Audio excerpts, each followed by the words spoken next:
Saludos y muy buenos días a todos los seguidores del Ecoexploratorio Museo de Ciencias de Puerto Rico. Gracias por estar conectados durante la mañana de hoy a tu programa de ciencia virtual, donde podrás aprender sobre diversas temáticas STEAM. Esta semana es muy especial, ya que estamos celebrando la Semana del Mosquito y no te puedes perder los webinars que nos traen para ti. Recuerda seguirnos en las redes sociales, donde podrás encontrar nuestro calendario semanal y cómo registrarte para que participes de la ciencia divertida.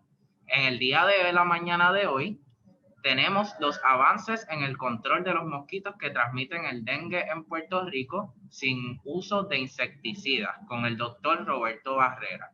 Quiero recordarles que si están conectados a través de la plataforma de Zoom, pueden enviar sus preguntitas y sus saludos a través del Q&A. Y si nos está sintonizando desde Facebook, a través de Facebook Live, puede enviar sus preguntitas a través de los comentarios. Así que, sin más preámbulo, yo los voy a dejar con el doctor Barrera. Doctora, ¿está por ahí? Sí, buenos días a todos y muchas gracias por la invitación para participar de la Semana del Mosquito y hablar un poco de los mosquitos de Puerto Rico, cómo controlarlos. Vamos a ver parte de lo que sería el ciclo de vida de los mosquitos, las enfermedades que transmiten. Y sabemos que en el mundo existen más de 3.500 especies de mosquitos. No todas de ellas transmiten enfermedades. Este es un ejemplo de la variedad morfológica que podamos encontrar. En Puerto Rico, las especies más importantes, especies que tienen mayor importancia como vectores de virus o de parásitos, son el Aedes aegypti, el Culex quinquefasciatus y el Anopheles albimanus. Aedes aegypti es importante en la transmisión de dengue, chikungunya y zika. Culex quinquefasciatus lo hemos encontrado en Puerto Rico infectado con el virus del West Nile, o virus del Nilo del Oeste. Y Anopheles albimanus era el principal vector de malaria en Puerto Rico. La malaria fue una enfermedad muy importante hasta finales de los años 1950, cuando se erradicó de Puerto Rico. Pero todavía esa especie existe en Puerto Rico, es muy abundante. Vemos abajo los huevos de estos mosquitos que son colocados en el agua o cerca del agua. Vemos que Aedes aegypti coloca sus huevos individualmente en recipientes, en la parte de adentro de los recipientes, sobre la línea del agua. Mientras que los Culex colocan todos los huevos de una vez en una balsa sobre la línea del agua. Y Anopheles, pues, también como el Aedes, deposita los huevos individualmente, pero sobre la superficie del agua. Podemos ver a lo mejor que los huevos tienen como unos flotadores para que no se hundan. Pues en Puerto Rico hay más de 41 de esas 3.500 especies de mosquitos, unas más importantes que otras desde el punto de vista médico. Vemos, por ejemplo, que la Aedes aegypti es el principal vector de los virus del dengue, chikungunya, zika y la fiebre amarilla urbana. Este es un mosquito exótico, lo que significa que vino de afuera de Puerto Rico. Es un mosquito originalmente africano, pero que actualmente está distribuido por todo el mundo. Luego vemos una especie que se llama Aedes mediovitatus, que es muy parecida a la Aedes aegypti, pero sí es una especie autóctona de Puerto Rico. Y hemos encontrado que es capaz de transmitir los 4 virus del dengue, aunque no sabemos si en la práctica está participando de la transmisión de estos virus junto con Aedes aegypti.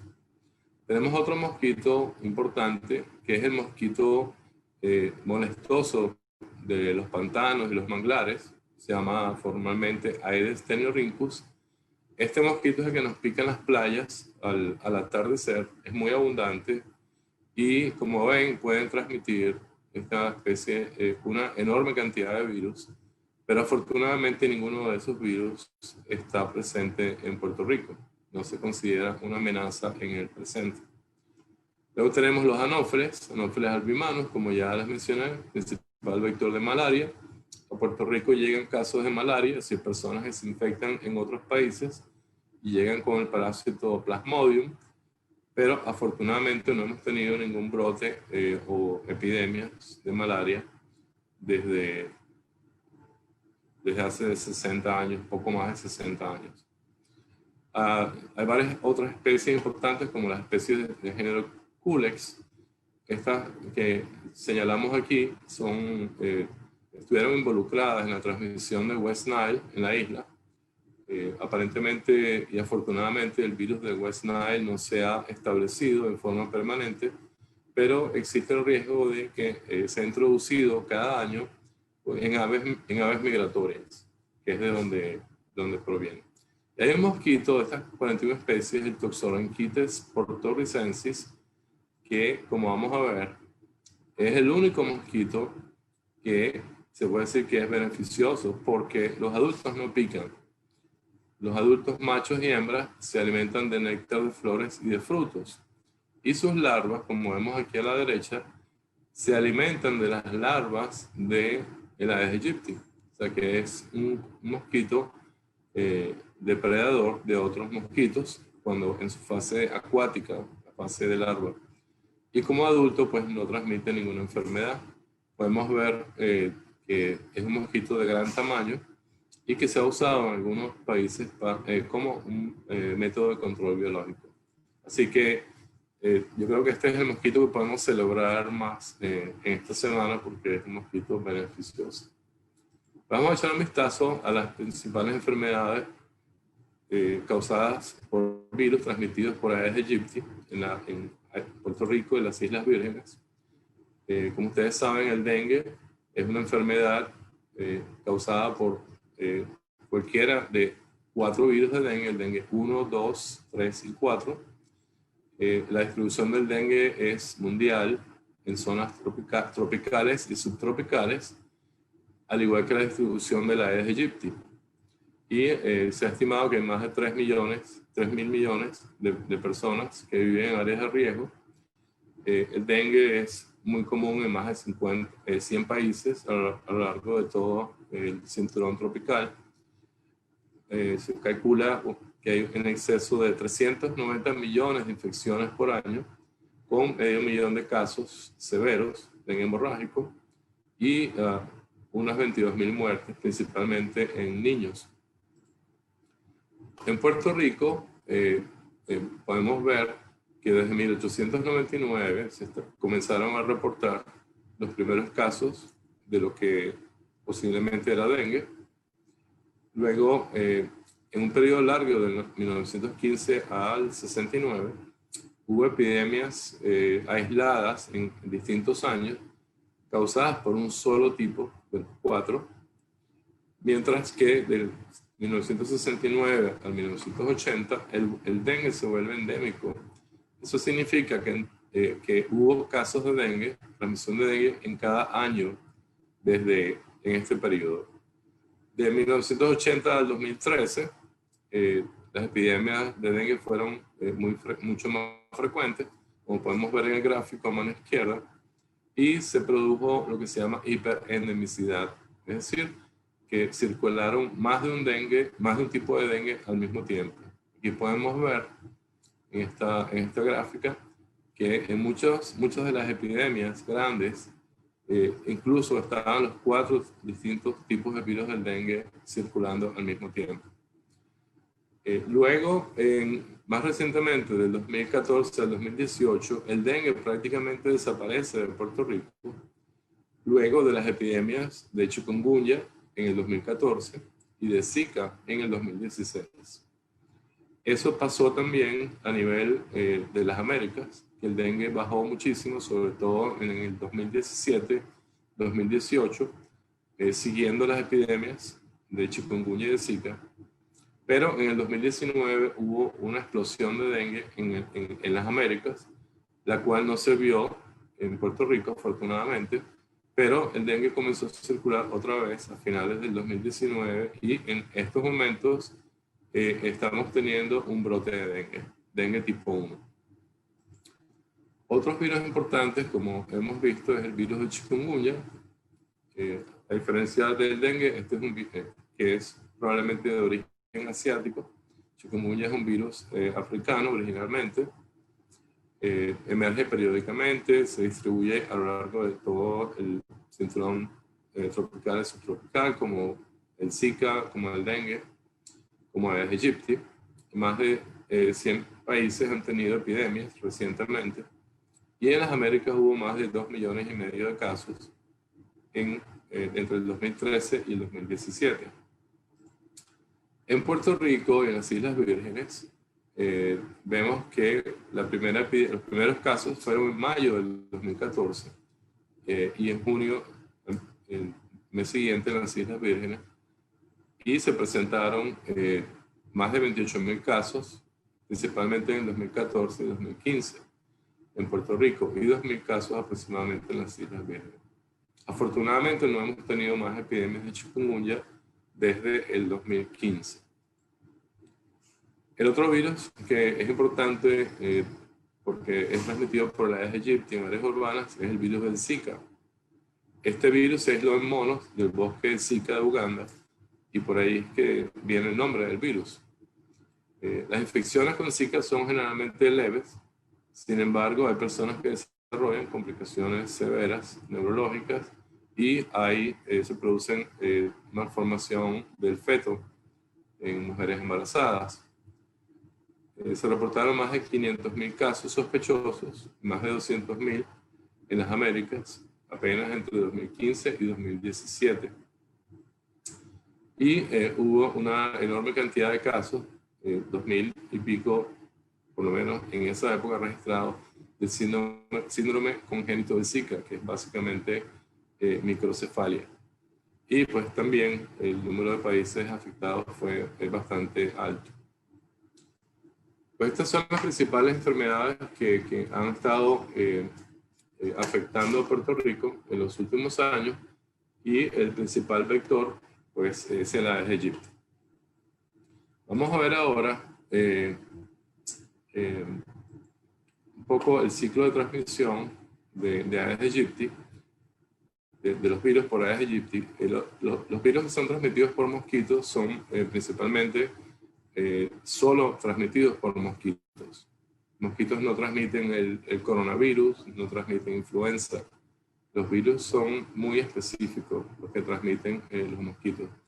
Y es una enfermedad, el ciclo de transmisión es indirecto, porque tiene que existir un mosquito que actúe como mediador para la infección. No es como el COVID o la influenza, que la transmisión del virus es directa de persona a persona.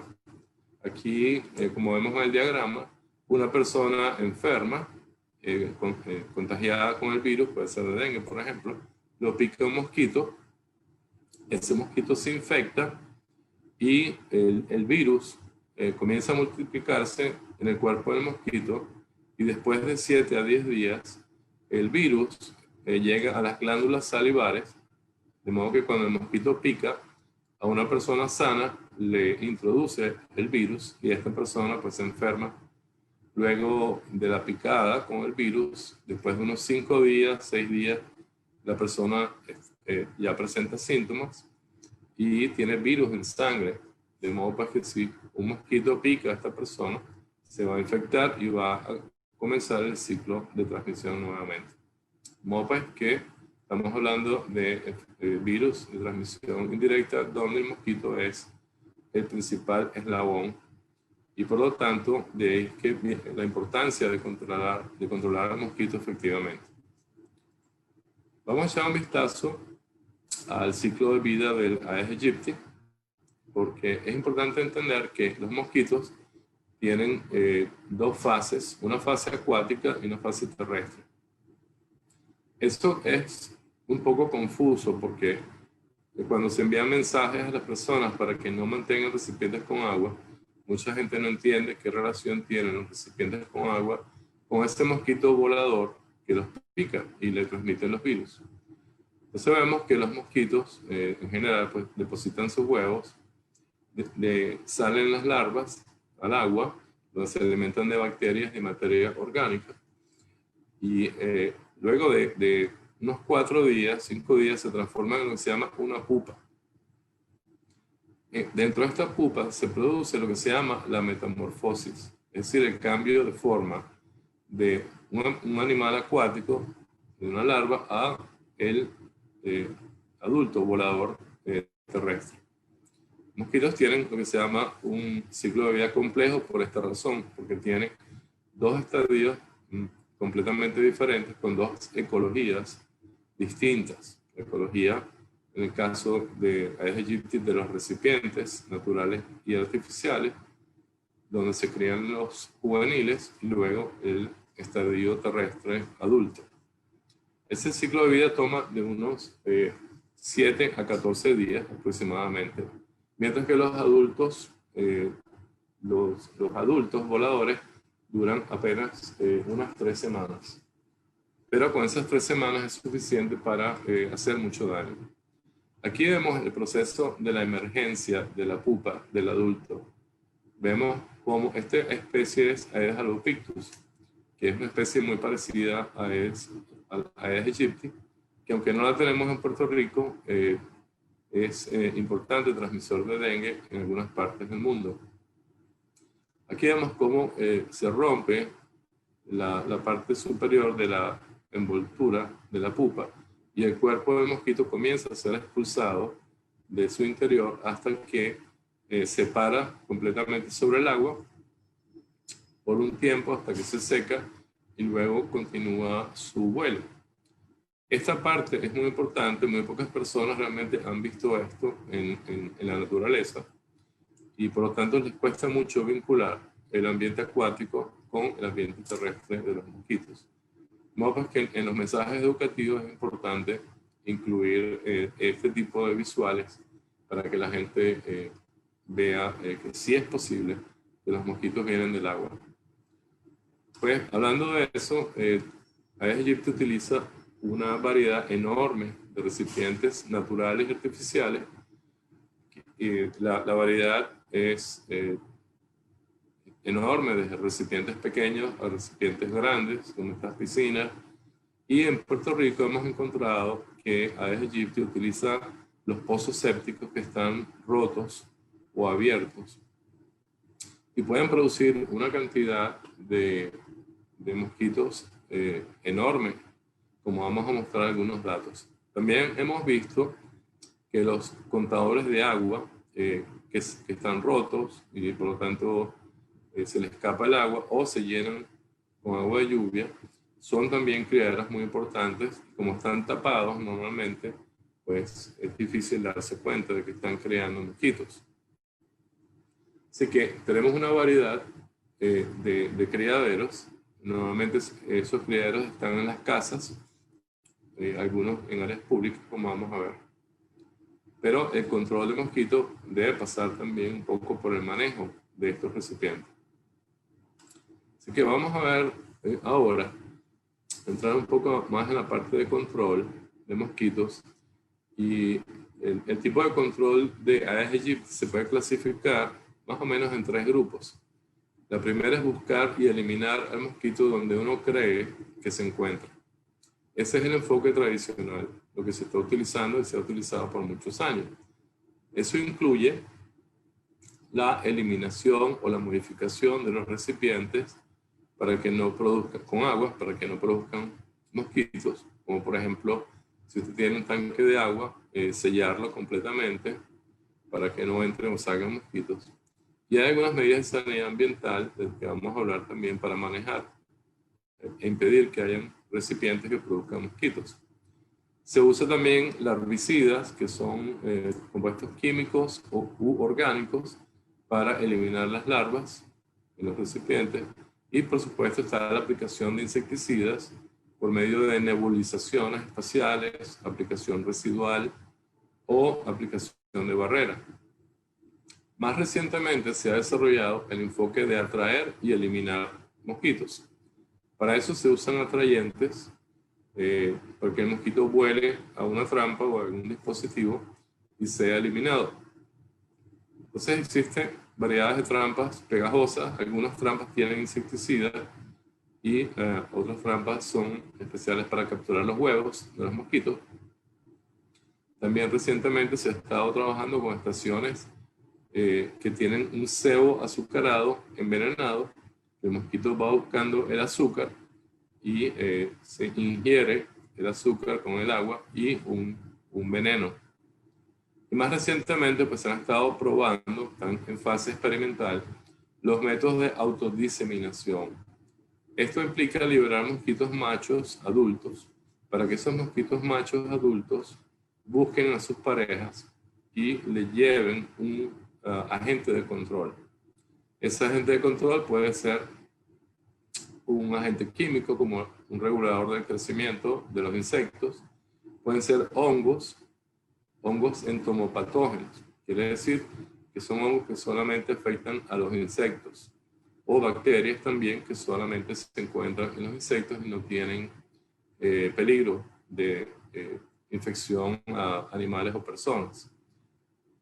Se están probando mosquitos modificados.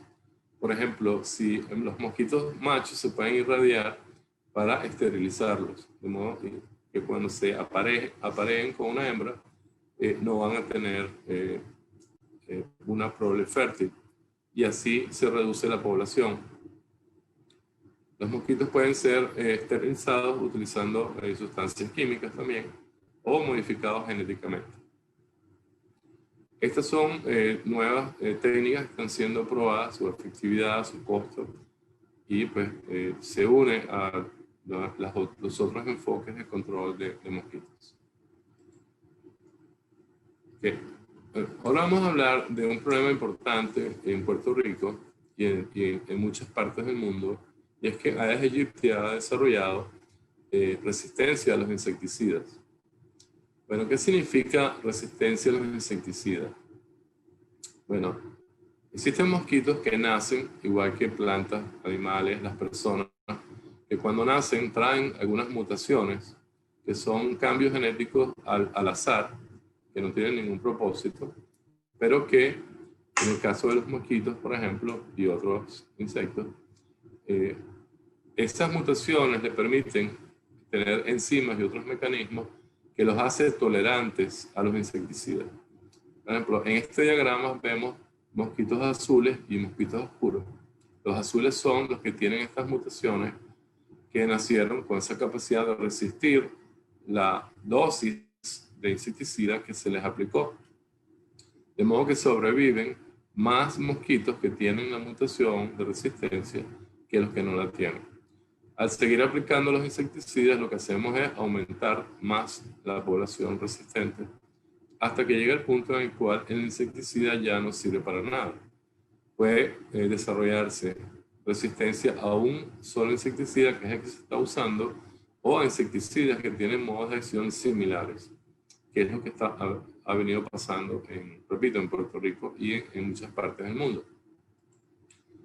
Nosotros en el 2016, a raíz de la epidemia de Zika, hicimos estudios de resistencia a los insecticidas en Aedes aegypti y visitamos 38 localidades en 23 municipios y probamos la efectividad de 8 insecticidas piretroides, que son los, digamos, los menos dañinos y que están autorizados para ser utilizados en Puerto Rico. Probamos 3 organofosfatos y un carbamato. Estos rojos que ustedes ven en estos mapas, cada cuadro es un insecticida. Por ejemplo, este es la permetrina. Este es la andacialotrina, alfa-cipermetrina, deltametrina, naled y bendiocarb. Lo rojo significa mosquitos completamente resistentes. Y pues los resultados son que Aedes aegypti es resistente a los piretroides y es susceptible al naled y al bendiocarb, que son 2 insecticidas que no están autorizados para ser utilizados en Puerto Rico. De modo pues que vemos que el uso de insecticidas en contra de Aedes aegypti en Puerto Rico va a ser muy limitado o inefectivo, y por eso es que necesitamos ver cómo podemos controlar a estos mosquitos pues sin basarnos en ellos. Así que, para entender un poco cómo controlar mosquitos sin insecticidas, tenemos que estudiar un poco la ecología de Aedes aegypti y la ecología de la transmisión de los virus. Hay varios factores importantes que tenemos que entender, como el clima, la vivienda, la calidad de la vivienda, la calidad de los servicios públicos, el comportamiento humano y nuestra capacidad de vigilar y de controlar a los mosquitos. La mejora de la vivienda, aparte de, por supuesto, tener viviendas en buenas condiciones, que no tengan espacios por donde entran y salgan los mosquitos, hay que promover el uso de las mallas antimosquitos en ventanas y puertas. Hay que tener puertas con dispositivos para que se cierren solas, para que no se queden abiertas. Si es posible, usar aire acondicionado. Y se ha visto que, que la baja prevalencia de dengue del lado sur de los Estados Unidos, en comparación con el lado mexicano, se debe a las mejoras en las viviendas del lado de Estados Unidos, porque la mayoría de las viviendas usan screens en las puertas y ventanas y también pues tienen acceso al uso de aire acondicionado. Esto es verdad no solo para el dengue, eso se ha demostrado para malaria y para otras enfermedades transmitidas por mosquitos, que la protección de la vivienda es sumamente importante. Luego tenemos la calidad de los servicios públicos. ¿Cómo los servicios públicos pueden influenciar la cría de Aedes aegypti y las epidemias de enfermedades? Pues tenemos que las deficiencias en el suministro de agua por acueducto determina que la gente tenga que almacenar agua en recipientes, en tanques, en drones.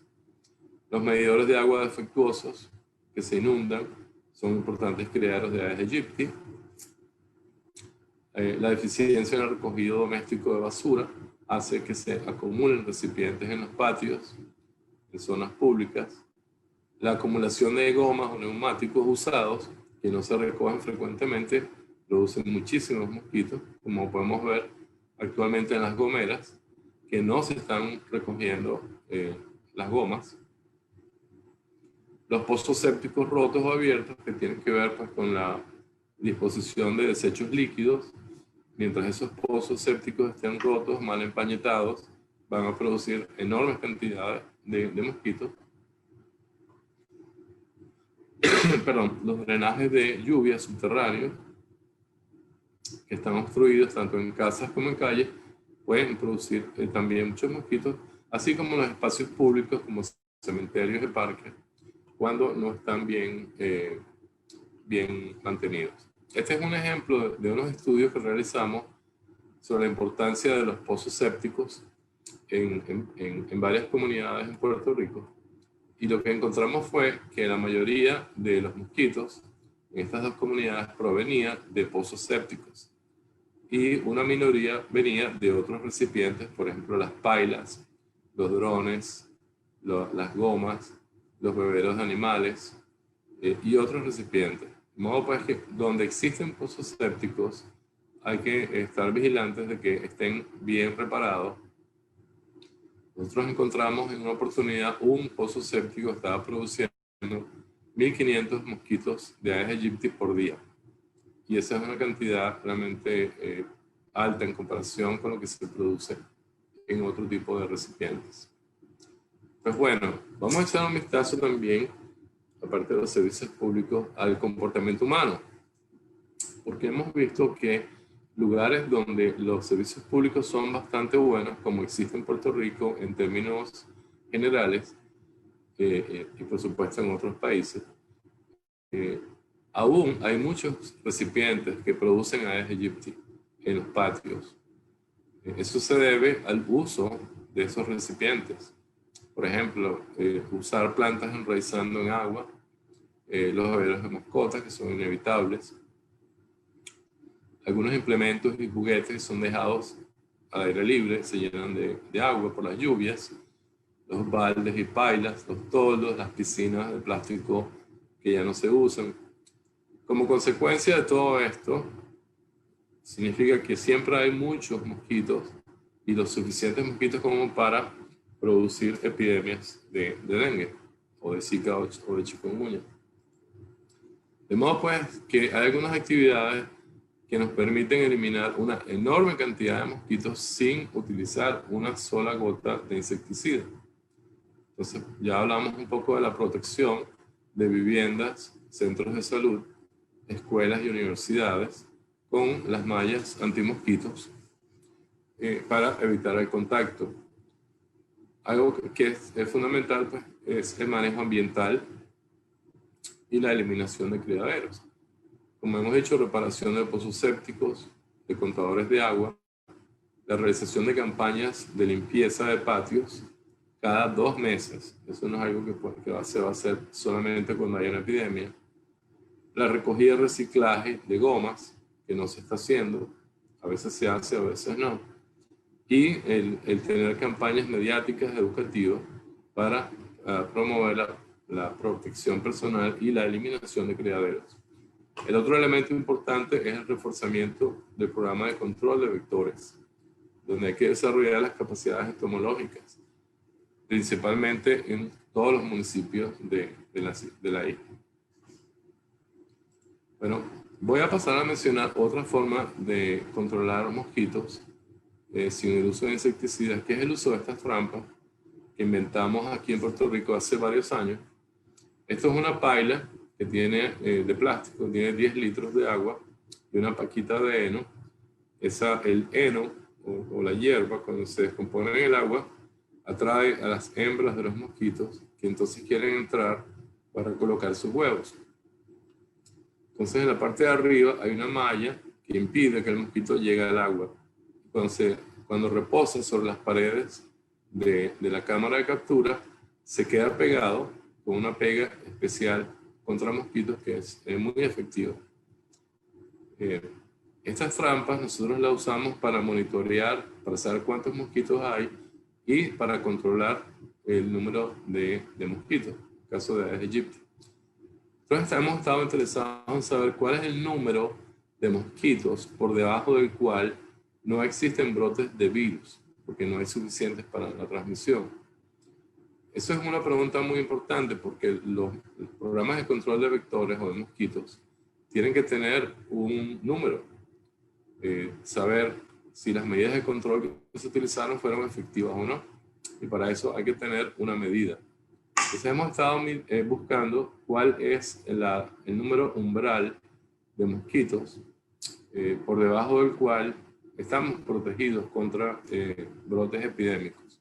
Y también quisimos demostrar si las trampas, cuando se usan en un número suficiente en las comunidades, pueden controlar el número de mosquitos. Así que aquí ven la trampa, uno de nuestros colaboradores, en el proceso de monitorear los mosquitos. Los mosquitos se cuentan, se identifican a especies y luego se llevan al laboratorio para detectar la presencia del virus. También hemos hecho estudios de control donde hemos trabajado con las comunidades para colocar 3 trampas de estas por casa en la mayoría de las casas. Y estos estudios los hemos conducido por varios años y tuvimos la oportunidad de ya tener el proyecto andando en el 2014 cuando hubo la epidemia de chikungunya y luego la epidemia de Zika en el 2016. Entonces, a su izquierda tienen una comunidad, un gráfico de una comunidad con 3 trampas por casa y a la derecha tienen otra comunidad donde no tenían trampas de control. La línea continua que ustedes ven aquí es el número de mosquitos por trampa por semana. Las columnas o las barras vacías es la lluvia y las barras más oscuras es el número de mosquitos que se encontraron que tenían el virus, en este caso de arriba de chikungunya y abajo de Zika. Entonces, la comunidad, eran 2 comunidades, estamos presentando una sola aquí. Ven que el número de mosquitos, cuando hay 3 trampas por casa, se mantiene a un nivel muy bajo en comparación con los lugares donde no se están usando las trampas. Y en términos de la circulación del virus, vemos que donde no había trampas, hubo una presencia de virus en los mosquitos en varias semanas consecutivas. Entonces, como los virus de dengue, zika y chikungunya solamente se transmiten entre mosquitos y personas, cuando encontramos un mosquito que está infectado con estos virus, la única razón por la cual ese mosquito tiene el virus fue porque lo adquirió de una persona que estaba en el lugar donde se capturó el mosquito o cerca, porque estos mosquitos no vuelan muy lejos. De modo pues que la presencia de estos virus en los mosquitos es una forma indirecta de saber cuándo está ocurriendo la transmisión de estos virus en el ambiente de una comunidad. Como pueden ver aquí en estos gráficos, no es que no hubo virus en mosquitos en la comunidad que tenía trampas, pero fíjense que apareció de forma aislada y muy baja en comparación con la prevalencia sostenida del virus, tanto de Zika como de chikungunya.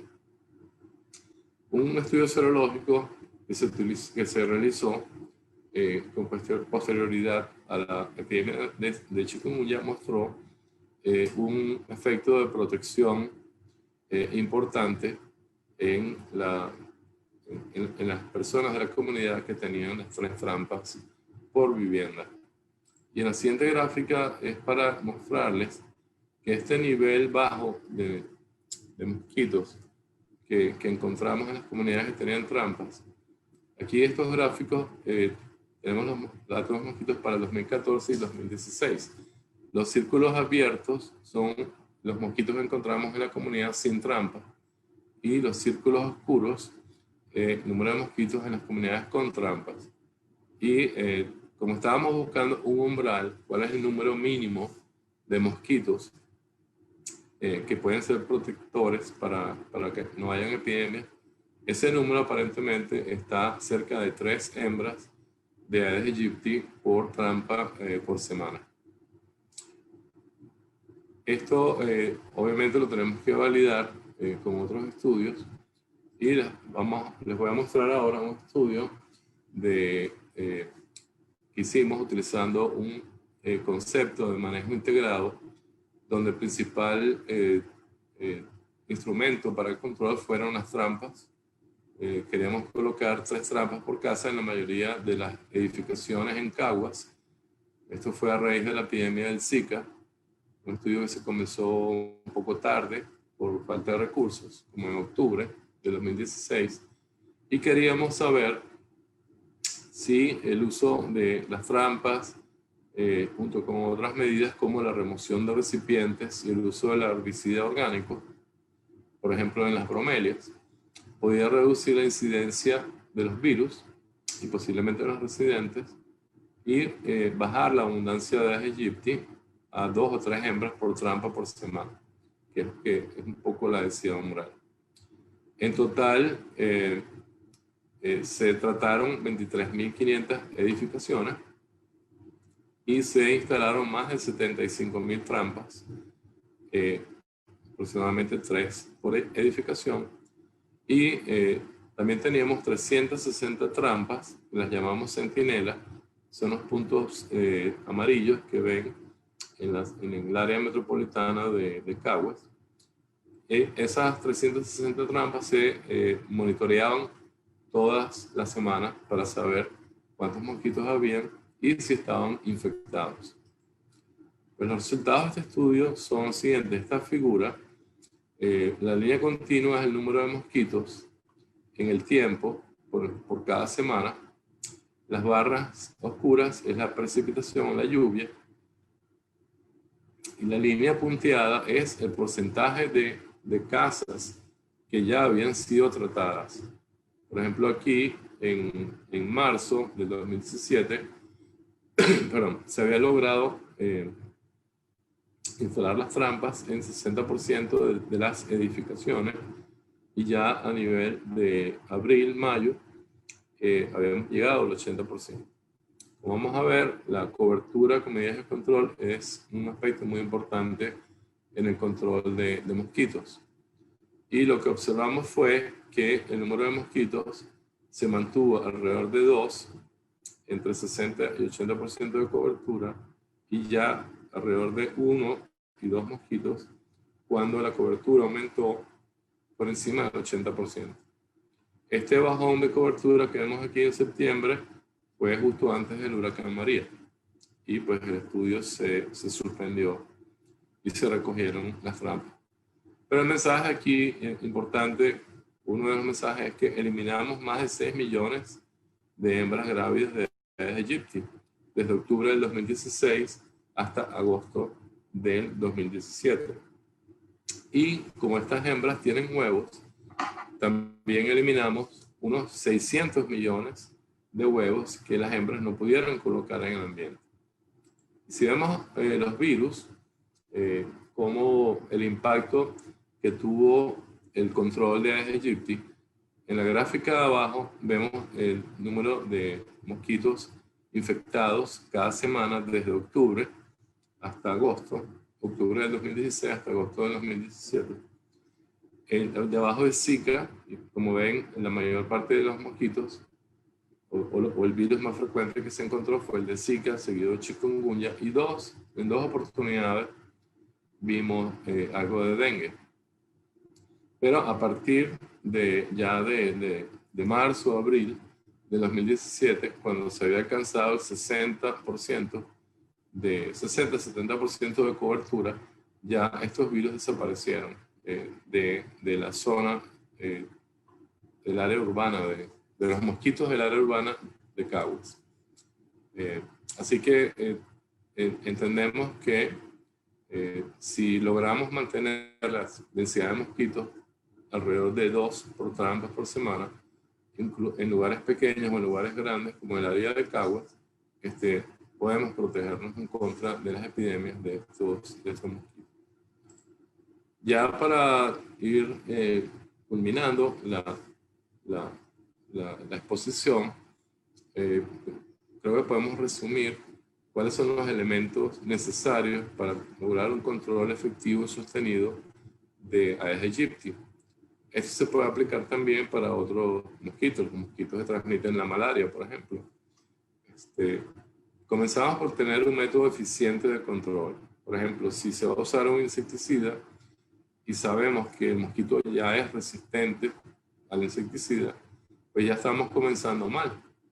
Si se va a usar un insecticida o trampa o cualquier otro método, debemos estar seguros que estamos utilizando un método eficiente que va a funcionar. Hay que aplicar la dosis o el volumen o el número en cantidades necesarias. Por ejemplo, en el caso de las trampas, son 3 trampas por casa. Hay que usar métodos efectivos para la aplicación del agente de control de mosquitos. Por ejemplo, si es insecticida, tienes que estar seguro que los equipos están en buenas condiciones, de que hay una buena supervisión de campo, etc. También hay que alcanzar un nivel suficientemente alto de cobertura que afecte y reduzca a la población de mosquitos por encima del 80%. Si el control de Aedes aegypti no va por encima del 80%, no se va a controlar ni al mosquito ni a los virus que ellos transmiten. De ahí la importancia del monitoreo de mosquitos, de saber cuántos mosquitos habían y cuántos mosquitos quedan después del control. Luego hay que reaplicar el agente de control con la periodicidad necesaria para mantener un efecto sostenido. Hay que trabajar con las comunidades y usar métodos de control que sean aceptados por las comunidades. Preferiblemente combinar varios agentes de control en forma integrada y utilizar métodos estadísticos adecuados para evaluar el impacto del control mediante el monitoreo entomológico, virológico y epidemiológico, con la idea de validar qué es lo que funciona y qué es lo que no funciona. Y hay que tomar en cuenta cuando esto se hace que las distintas localidades pueden tener condiciones ecológicas muy características y por lo tanto el control o el sistema, el método de control que se utilice tiene que estar adaptado a la realidad de cada sitio. Estos son consejos que por lo menos a nosotros nos han funcionado muy bien. Y por último, hay algunas recomendaciones específicas para Puerto Rico para eliminar mosquitos y las enfermedades transmitidas por o que son causadas por los virus transmitidos por Aedes aegypti. Lo primero es que habría que crear un programa de maestría en entomología que trate sobre insectos vectores y plagas urbanas y generar oportunidades de trabajo para los que se gradúen de ese programa. Esto es muy importante porque no hay programas actuales en Puerto Rico que enseñen entomología en salud pública. Como hemos discutido, hay un número significativo de mosquitos y enfermedades que se pueden reducir de manera permanente al mejorar el ambiente relacionado con la creación y el uso de los recipientes y los servicios públicos. Ejemplos de ellos es la reparación de pozos sépticos y contadores de agua, la protección de las casas, escuelas y clínicas contra mallas contra mosquitos. Hay que promover y ayudar a mantener los patios limpios de una forma continua, recoger y reciclar las gomas permanentemente, vigilar y prevenir que no hayan sitios ilegales de depósitos de basura, promover el reciclaje de recipientes de todo tipo en todos los municipios y reforzar las capacidades de control de mosquitos a todo nivel y principalmente a nivel local, a nivel municipal. Pues hasta aquí llevamos el conversatorio de este tema. Les agradezco a todos su atención y si hay preguntas, pues nos dejan saber. Muchas gracias. Gracias, doctor, por esta excelente presentación.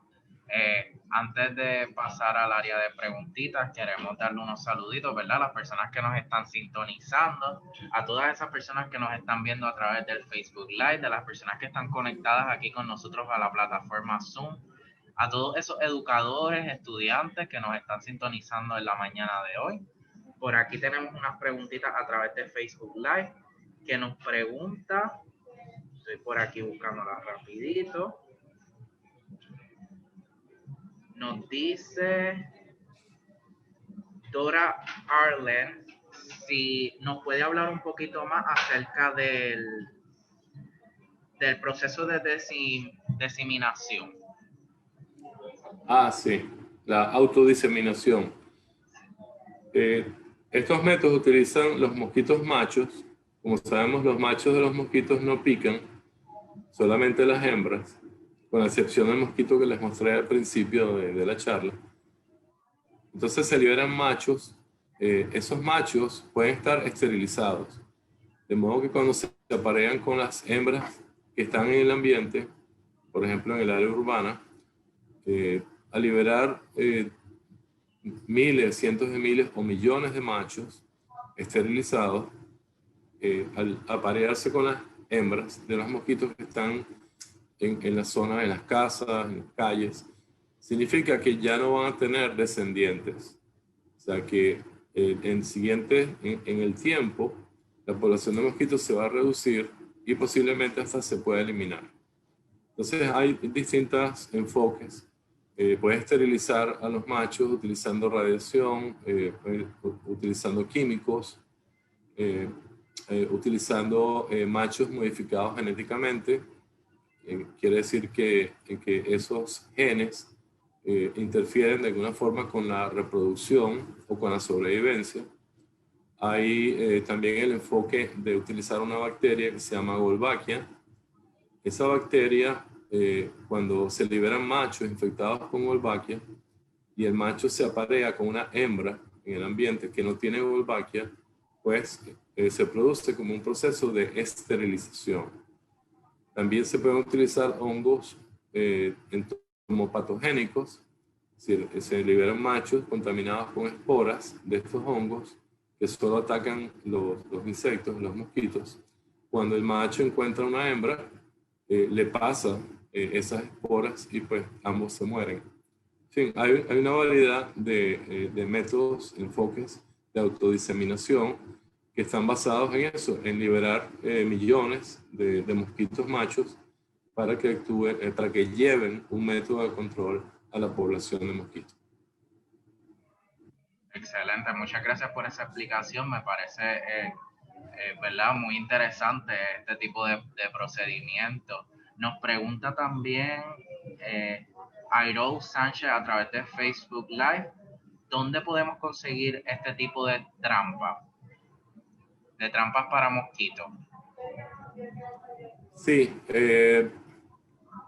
esas trampas yo creo que ya las están vendiendo en las islas, en la isla grande, pero no se están vendiendo en tiendas.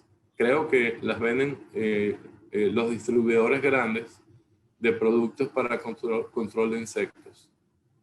Todavía no están en las tiendas, según entiendo. Ok, tenemos por aquí unas preguntitas a través del Q&A también de la plataforma Zoom. Nos preguntan, ¿las trampas utilizadas en el estudio se pueden conseguir a nivel comercial o se pueden conseguir con alguna agencia de salud? Sí, como dije, hay creo que distribuidores de productos para controlar insectos que son los que tienen las trampas. Entiendo que hay incluso personas, compañías que están ofreciendo servicios para instalar las trampas en las casas, pero yo no tengo los detalles. Ok, entonces yo le tenía una pregunta para usted, ¿verdad? Nos había mencionado en los tipos de control los larvicidas, ¿alguno en específico que sea más conveniente para evitar entonces lo que sería este tipo de reproducción? Sí, afortunadamente, fíjense, yo les he explicado que el mosquito Aedes aegypti es muy resistente a los insecticidas. Entonces los dividimos en larvicidas, que es contra las larvas, y adulticidas, que es en contra de los adultos. La resistencia mayor es en los adulticidas. Los larvicidas, afortunadamente, casi ninguno ha creado resistencia en el Aedes aegypti.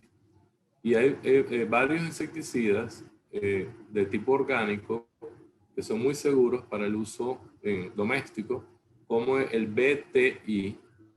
El BTI viene de Bacillus thuringiensis israelensis, porque es un producto que se saca de unas bacterias del suelo que cuando son ingeridas por las larvas de mosquitos se les rompe el sistema digestivo y las elimina.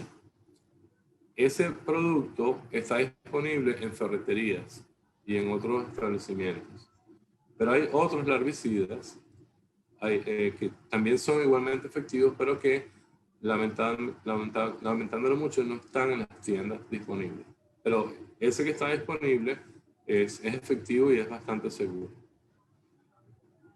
Excelente, muchas gracias, doctor.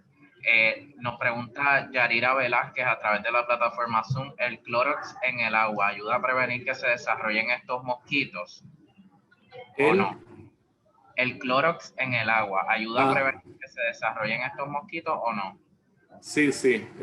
Sí, nosotros incluso hemos hecho un par de publicaciones donde mostramos cuál es la dosis que se debe utilizar para controlar las larvas y los huevos en recipientes utilizando el cloro doméstico. Normalmente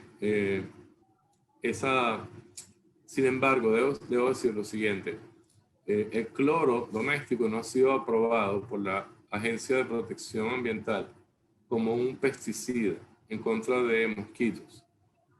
Y a pesar de que la respuesta a la pregunta es afirmativa, de que usted puede utilizar cloro, incluso nosotros tenemos estas publicaciones donde hemos demostrado cuáles son las dosis. Digamos que no está muy disponible al público cuál es la cantidad de cloro que se debe usar para que sea seguro su uso. Entonces hay que tener cuidado cuando se usa el cloro, porque aunque es efectivo para eliminar las larvas, el cloro pues, es un agente tóxico y la gente pues tiene que tener cuidado al usarlo.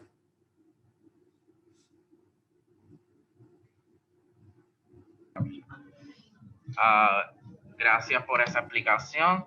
Entonces tenemos por aquí unas preguntitas en inglés de Josh Wan. Nos dice, have the traps been tested against Anopheles mosquitoes, possibly to reduce malaria? No, the traps have not been used against Anopheles, the vectors of malaria, because Anopheles are mosquitoes that use open waters on the ground. There are very few Anopheles species that could be trapped using traps. However, there are some traps that are being tested against Anopheles species, but this trap in particular is not against Anopheles. Tenemos otra preguntita también, es en inglés de Josh Pond. Nos dice, in the use of Wolbachia infected male mosquitoes, is there any risk of infection to honeybee population and possibly reducing their populations? Yeah, whether there is any risk of using Wolbachia infected mosquitoes to the bees. There's no reason why that is possible to happen, and I'm not aware of any study that has shown that that has a negative impact on bees. And the Wolbachia bacteria, it's not that it kills the insect. The Wolbachia interferes with the reproduction in the mosquito, and also some strains of Wolbachia block the viruses in the mosquito. So a mosquito that is infected with some strains of Wolbachia are going to be less able to transmit the viruses, the dengue, the chikungunya, the Zika. But there is no reason that I am aware of that the use of Wolbachia infected mosquitoes is going to affect bees in any way. Gracias por esa contestación, doctor. Por aquí nos pregunta Esther Hernández, las trampas que utilizaron en el año 2016, ¿nosotros podemos crearlas caseras? ¿Hay alguna manera de nosotros crear este tipo de trampa casera? Bueno, hay varios secretos en esa trampa que no son fáciles de imitar. Por ejemplo, la pega especial para insectos. No todas las pegas son eficientes para capturar a los mosquitos. Y pues la trampa tiene que hacerse de una manera que los mosquitos no terminen produciéndose en el agua de la trampa. De modo pues que yo diría que sí, yo diría que habría que tener alguna orientación para que se puedan construir las trampas de una manera segura. Y el asunto es, como digo, la pega, que el pegamento no está disponible así fácilmente para su uso. Excelente. Tenemos un comentario por aquí a través de Facebook Live de la Unidad de Control de Vectores que nos comentan, nos dicen, pueden conocer más de la técnica de control mosquitos machos con Wolbachia a través de la página de Unidad de Control de Vectores, que sería prvectorcontrol.org. Correcto, bueno, sí. Sí. Doctor, algo que usted le quiera decir a todos nuestros espectadores, un mensaje final para culminar. Sí, gracias. No, el mensaje que a mí me gustaría que quedara es que hay formas de eliminar el Aedes aegypti que no implica mayores costos ni mayores riesgos ambientales, como los hemos explicado en esta presentación, y que yo esperaría, ¿verdad?, que se pudieran implementar de modo que podamos reducir el riesgo de contraer dengue, chikungunya, Zika, etc. Y gracias por la atención.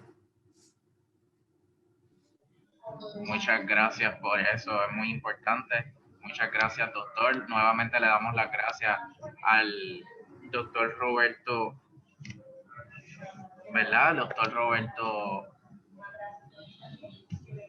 experto en entomología en salud pública. Recuerde que, mira, si usted desea contribuir con el Ecoexploratorio Museo de Ciencias de Puerto Rico y su iniciativa educativa para facilitar la accesibilidad, estima a la futura generación de científicos puertorriqueños, puede donar lo que usted desea, así sea un centavito, un pesito, hasta $1,000,000 si usted desea. Usted nos busca por ATH Móvil como /ecoexploratorio en ATH Móvil Business.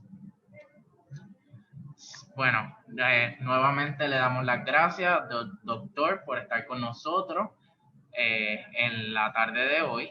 Para más información, si usted desea, puede buscar a través de www.ecoexploratorio.org/ciencia virtual o llamar al 787-281-9090. También nos puede escribir a través de webinar@ecoexploratorio.org. Se recuerde seguirnos en las redes sociales, en YouTube. Usted aprieta la campanita para que le llegue una notificación cada vez que subamos un nuevo video. En Facebook, Twitter e Instagram como Ecoexploratorio. Así que recuerda, quédate en tu casa junto a la ciencia divertida del Ecoexploratorio y nos vemos a la tarde.